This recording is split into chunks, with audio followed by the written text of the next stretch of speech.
Really, what am I gonna try to do here? Today I thought it might be cool to talk about Avengers Infinity War because I just have a lot to say and I haven't really said it. Like I've seen it twice now and I haven't really shared any opinions about the film on social media because I didn't want to spoil anything for anyone. So I first had the plan to make this video after I had seen it for the first time, and then I thought, okay, I'll just do it after I've seen it for the second time, and then I still didn't do it because honestly my brain is just kind of trapped in the film and I want to review it, but then again I'm just still overwhelmed by it. And I feel like if you have seen the film, which you probably have, you can relate to that. Also, this video is going to contain spoilers, so what I'm just going to do is try and talk throughout the whole film, talk about some moods that I had during this film, about my favorite characters, my favorite scenes, my favorite battles, what I think what is coming up next in 2019, and just talk about it because that was a hella good film, wasn't it? So the film basically started off where Ragnarok left off, entering the Asgardian spaceship when the film started, and obviously, Thanos was already there, like the destruction had already happened. And one of the first people who got killed, well, the first people who got killed in the film was Heimdall, which broke my heart. Like, we're just gonna do a heartbreak count, okay? That's the first heartbreak that happened to me during that film. Honestly, because I feel like he's such an underrated character, and what I thought before Infinity War was coming out was that Heimdall might be the one who had the Soul Stone inside of him because of the orange color of his eyes. But I guess that's not the case anymore since he's dead. We had this iconic scene with Loki and Thor, like always fighting but always like saving each other's ass. I really did not expect him to die in the very first, like so many people died within the first 5 seconds, sorry, like 5 first minutes of this film, which is insane. I was sitting in the cinema like, what the actual hell? I can't believe that he actually choked Loki to death. So she's sitting there like, okay, if this is already within the first 5 minutes, I'm gonna just sit here and get my sword and be ready to protect all my babies within the next 2 hours of this film because what the fuck. Obviously Heimdall sent the Hulk to Earth. Hulk who wasn't, well, Hulk, the only time he was the Hulk in the whole film, I believe. But I feel like we then go to the part where Bruce is within Doctor Strange's house and they went out because this weird ship of Thanos arrived, a ring ship or whatever. And then we also see Spidey for the first time, which is cool, on the school bus. And then Stan Lee makes his appearance in the film, which is always the best part of the film. Hello, Teenage Groot. Teenage Groot is amazing. I would not say that he's my favorite Groot. I guess Baby Groot will always be my favorite Groot, right? Because how could you not? But Teenage Groot, yeah, I'm here for this. I love it. I feel like the Guardians are just amazing on their own. Like, they're fantastic. So to have them join the Avengers in this film is just brilliant. And also them not knowing about the Avengers is another brilliant thing. Oh yes, yeah, they go back to the place where the Asgardian ship was, and then Thor kind of like strands on top of their window shield. And they get him in and Mantis wakes him up. Mantis also, she's so underrated. Mantis is great. She needs more love. We love her. We stand one woman. I feel like in this scene, Thor is, you know, with the Avengers, he's not as selfish, I feel like, as he was with the Guardians. I wouldn't call it selfish, but he was quite harsh. And then Thor goes off with Rocket and Groot to make a new hammer, I believe.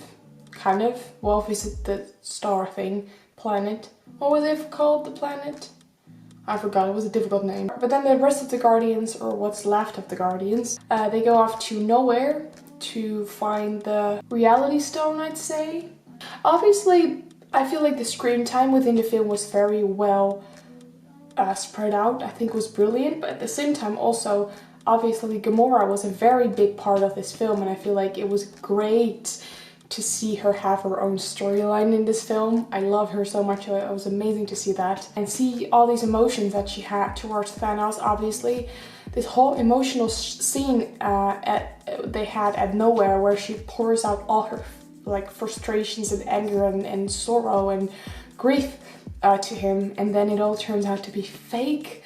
That really broke my heart, because you could just see her pain, and then she admitted it, and then she was like, ah shit, it wasn't real. And then obviously we've also seen my absolute favorites in the world, Vision and Scarlet Witch. Wanda and Vision are my favorite characters in this film. I've been really hyped to see them together, but it was so cool to jump to a different other place, you know, to jump into Scotland and just see Wanda and Vision together, enjoying their life together, talking about everything that happened. That made me so happy, because they deserve so much more screen time, and they finally got the storyline together that they really deserved, and I thought that was an amazing thing. What did really piss me off though was that their peace was not lasting very long, because I'm just gonna insert a picture right here, but this evil space bitch, right, really pisses me off throughout the whole film,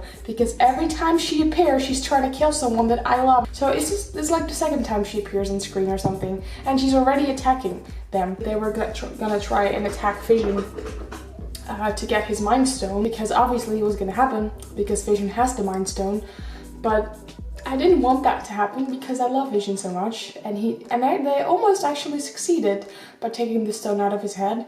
Luckily they didn't. I thought the fighting scene was epic between them. I thought it was really cool, and once they get thrown, you know, they kind of fly in this place where they fall through the glass ceiling, and they fall into this place.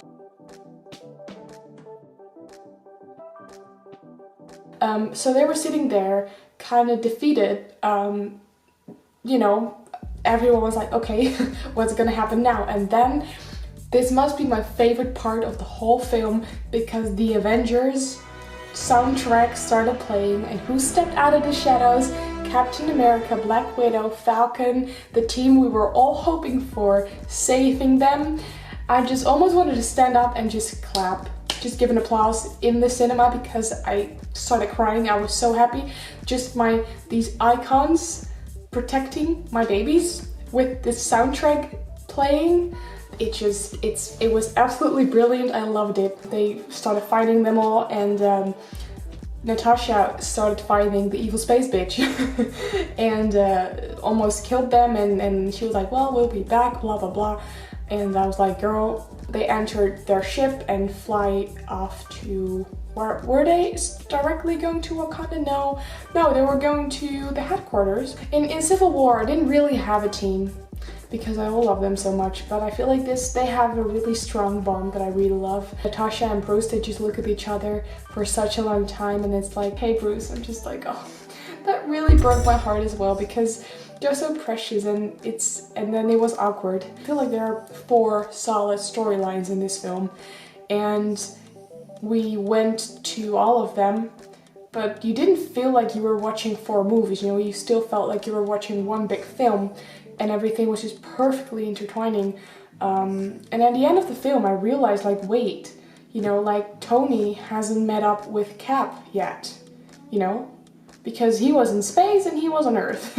So yeah, back in space, God, what happened back in space? Well, obviously Gamora took Thanos to Vormir, because otherwise he would continue torturing Nebula, which was also a big heartbreak, another heartbreak that Gamora chose for Nebula, because I mean, in the end they're sisters, you know, just like Thor and Loki. They pick each other over anything. It didn't feel right, you know, when they were walking up the mountain and everything. I was kind of like having a bad feeling for Gamora, so I was like, oh my god. But when they got to the cliff edge thing, I didn't actually think that it would be going down the way it did. I can't believe that they just threw off Gamora like that. It obviously was a massive part within her storyline with Thanos, and I totally get that it had to happen because it shows that Thanos has emotions and feelings and whatever. But the fact that they killed her off like that, man, I didn't see that coming. That really, really broke my heart that she was just laying there. But if I'm real honest with you, I think the people who are vanished, you know, after Thanos snapped his fingers, those people are not gonna be dead. They are something else. They're either in another realm or they're trapped in the Soul Stone. They're somewhere, you know, they're not dead. That can't be true. So there's that. So the people who actually got killed in the film, like Loki and whatever, I think they are dead. But then again, Gamora, she's like the only person that I'm doubting about who died in real-time life, that I think she might be alive, just because, you know, she is such an important part of the Guardians, she's so well loved, and she also appeared when Thanos got the Soul Stone. You know, he got into this Soul Stone world, this orange dream world, and she was there as the little kid that he met her as. So I feel like that really means something. Maybe she's also trapped in the Soul Stone, or I don't know, but I just hope that they find a way out for Gamora to still be alive, because I could not handle her being completely gone. So next up, what I want to talk about is the iconic Battle of Wakanda, because that was something else, wasn't it? Just Cap and everyone flying to Wakanda, being welcomed there. I love the appearance of Shuri. I love the discussion she had with Bruce, like, why you guys just didn't came up with it? You're like, oh yeah, that's true. Like, she's so smart. I love her to death. But obviously they were trying to get the stone from Vision's head and still have him kind of be alive, since he's made up out of all this tech and everything. And then the rest of them returned to the countryside field, because guess who was back? Evil space bitch with her army was there again. Like, can you just piss off? And she had a massive army of things, and it's obviously Wakanda has his great field, but they couldn't use it because they were trying to get through back and whatever, so they had to open the field.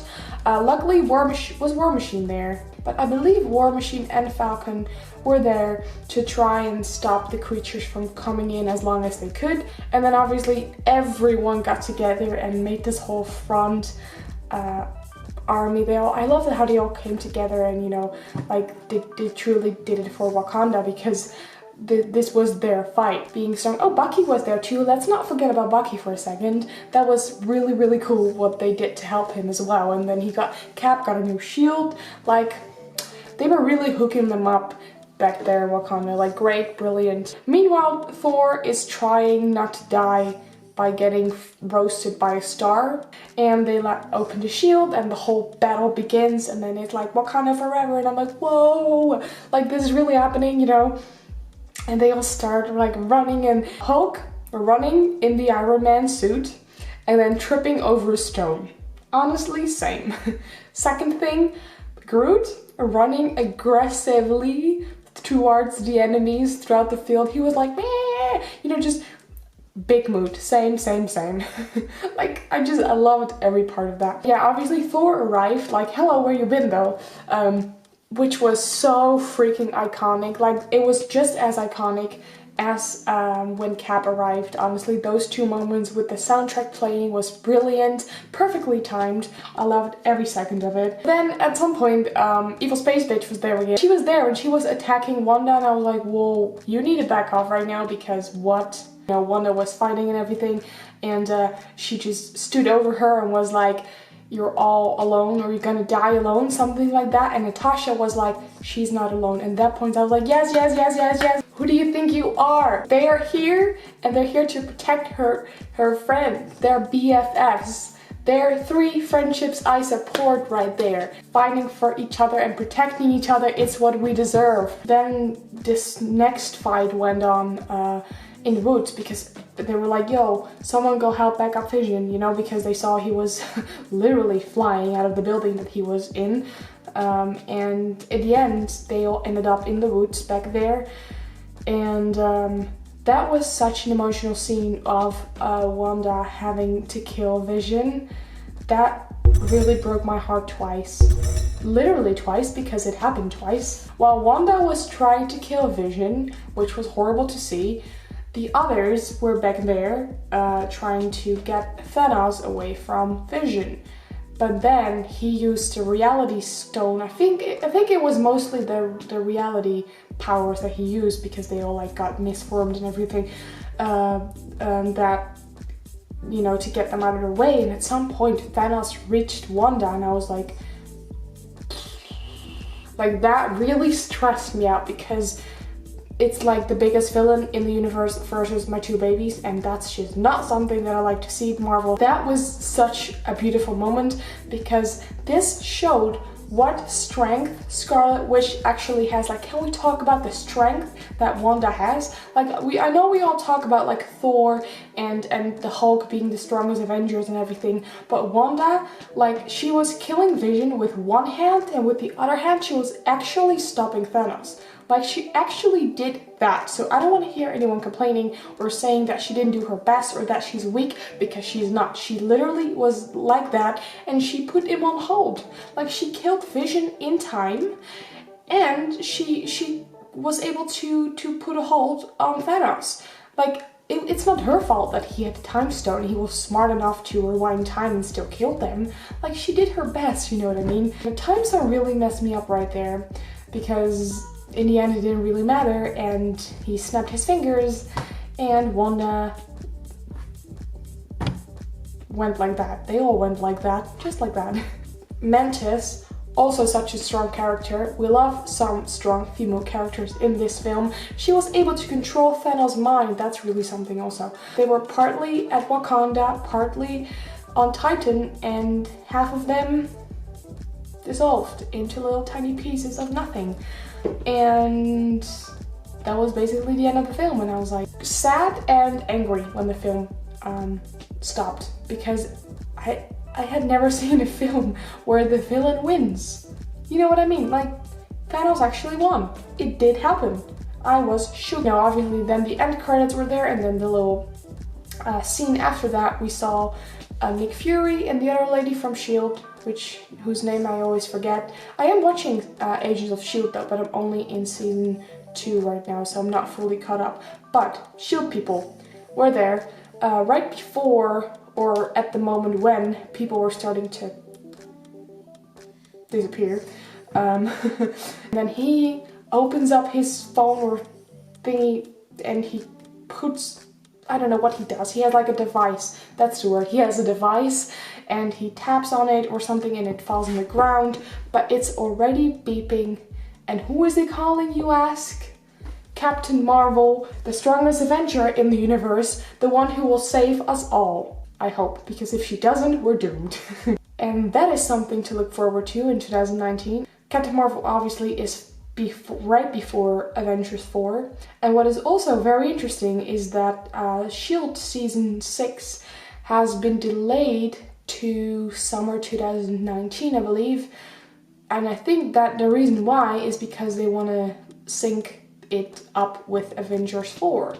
So, like, you know, I don't know how S.H.I.E.L.D. 5 is ending season 5, because I'm not there yet, but it might be very iconic if they actually come through and link up S.H.I.E.L.D. with the Avengers again, because that'd be really cool. I feel like I've still forgotten to mention a lot of things. Why is Gamora? I am Groot. I'm Steve Rogers. Like, there were so many amazing things in this movie that Marvel just does amazingly. Yeah, I hope you enjoyed my mess of a review. But yeah, I love this film with all my heart. I saw it twice, the first time in 4D, and the second time I went to go see it in IMAX 3D, because you have to see every Marvel film in IMAX. So I really highly recommend that you go do that too, if you're able to, because it's amazing. And yeah, I'll see you in the next review video. Bye!